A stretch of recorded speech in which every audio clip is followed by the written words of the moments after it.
August 2005 English Senior Dictation. Ready? Start. Mr. Deputy Speaker Sir, I am glad I have been given an opportunity to express my view on the demand for grant for education. Now we are thinking of putting up huge dams and construction of canals. There is no doubt that these amenities will increase human welfare. But at the same time, we must see that opportunities are given to our children to rise to their fullest heights.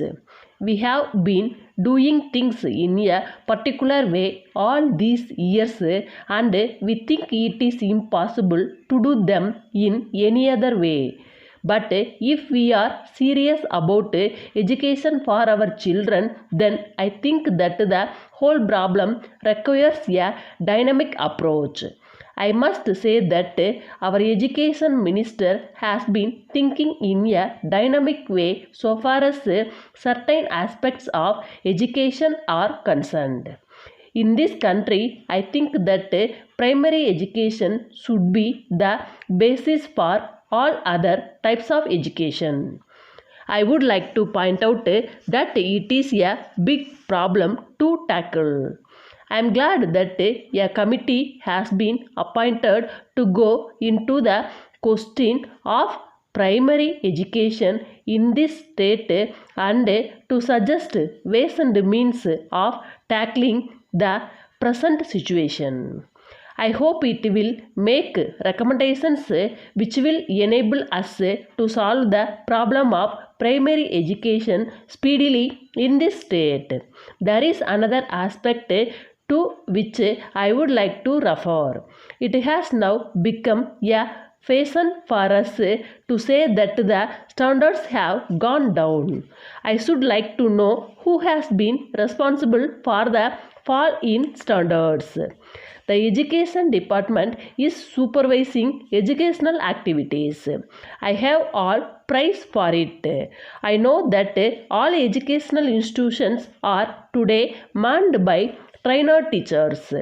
Some may say that the fault lies in the raw material. It is not at all correct. I am sure that the children of today are much better than the children on the old days because they are brought up in an atmosphere of freedom.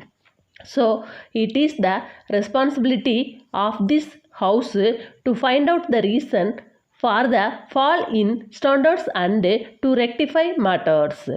In the matter of education, I must bring to the notice of the government that there is a tendency on the part of private managements to think of education as a business proposition. I hope that the education committee will look into this also. So far as the municipalities are concerned, a large part of their income is being utilized for elementary education.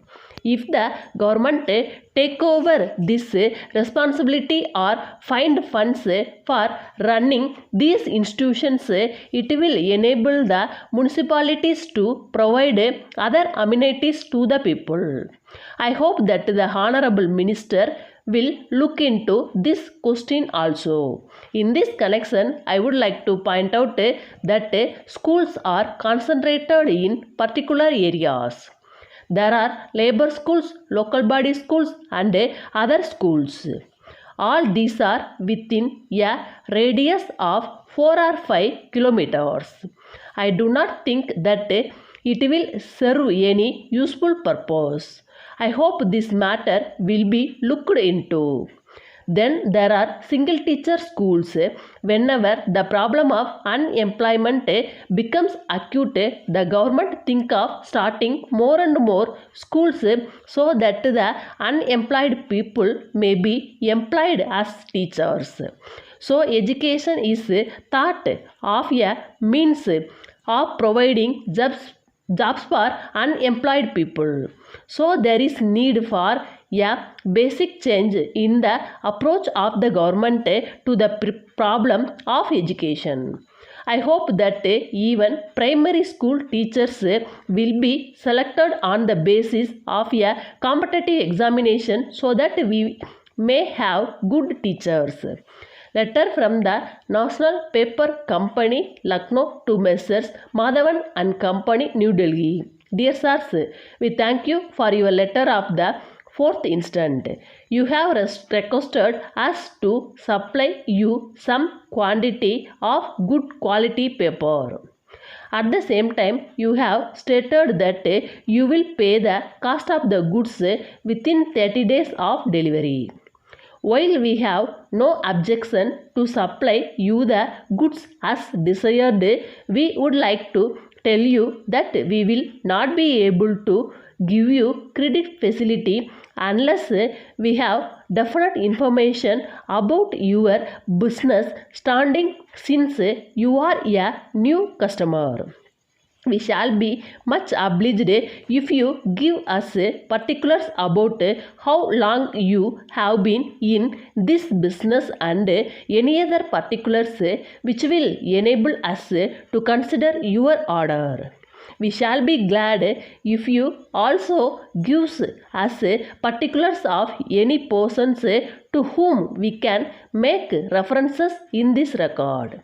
But on the other hand, if you are prepared to make advance payment for the cost of the goods, there will be no difficulty for us in complying with your order as soon as possible. So it is a matter for you to decide and inform us of your decision. On hearing from you, we shall take a decision in the matter. We hope you will respond as early as possible so that we may take further action in the matter. Yours faithfully.